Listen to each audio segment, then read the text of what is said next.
Hey, what's up guys? Sloth King here. Today I'm going to show you how to change your PCV valve and the hose on your 4th gen Toyota 4Runner. This actually works on Tacomas as well. It's pretty simple. You can get this done within 5 minutes. And let me show you what you're going to need, part numbers, and let's get right into this.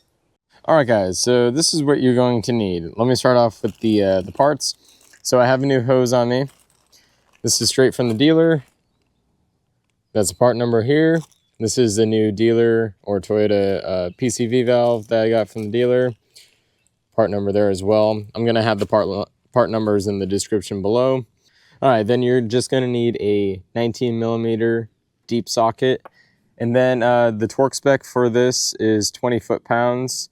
So I have my 1/2 inch breaker bar here for 20 foot-pounds. If I can't fit that in there, I also have my 3/8 inch-pound torque wrench, and that will be 240 inch-pounds, which is equivalent to 20 foot-pounds.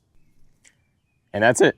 And then after you grab that stuff, let's go ahead and start taking this off. All right, so the PCV valve is really simple to get on this engine.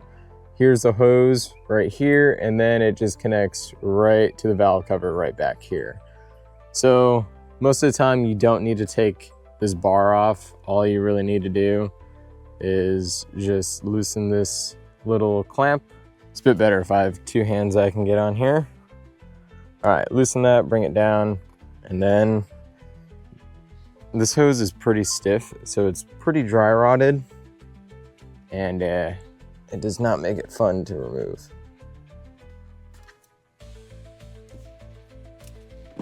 Sorry about that.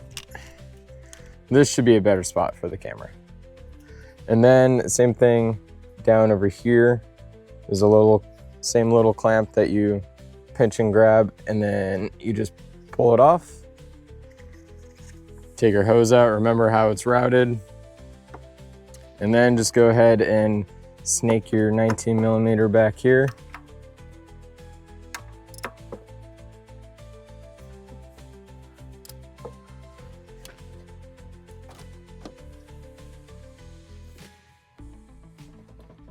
Oh, that's so awkward. 1 second. All right, since this is an awkward spot for me, I'm going to throw my breaker bar on it just to get some extra leverage. You don't need to do this. I'm just doing it to make my life easier. There we go.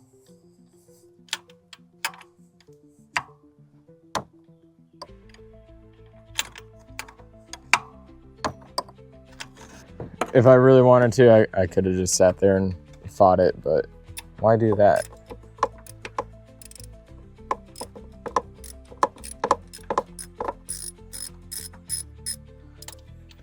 All right, it's nice and loose, so let's just take it out the rest of the way.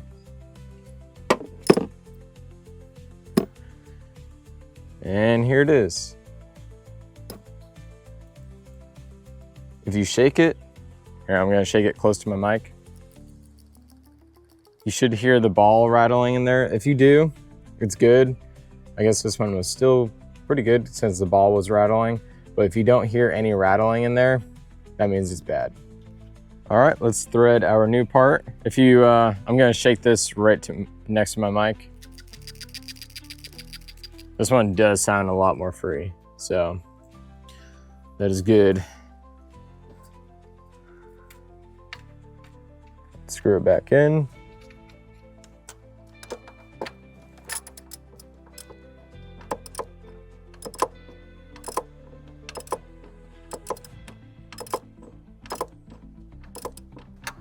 All right, and then let me just torque it down.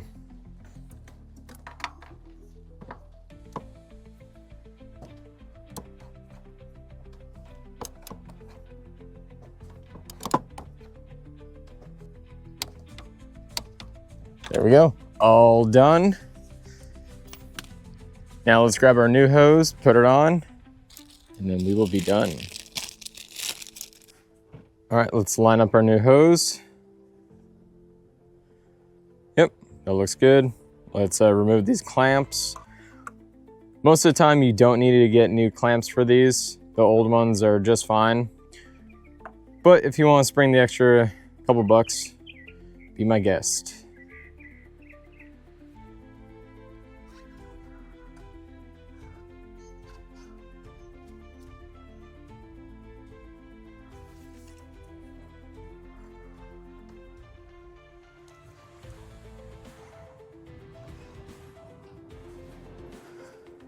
Make sure they're on there, and that's it. We're all done. All right, guys, that's it. Literally took maybe 5 minutes. I highly recommend to just get OEM parts, since these are pretty inexpensive, and going aftermarket just kind of doesn't make sense in this aspect, because these are very cheap and very affordable. Anyways, if you guys liked the video, awesome. Glad I could help you out. If you want to support the channel, go ahead and pick up one of these hats, this t-shirt. I also have another t-shirt, and I will have my link to my shop in the description below. And like always, I'll catch you guys on the next ride.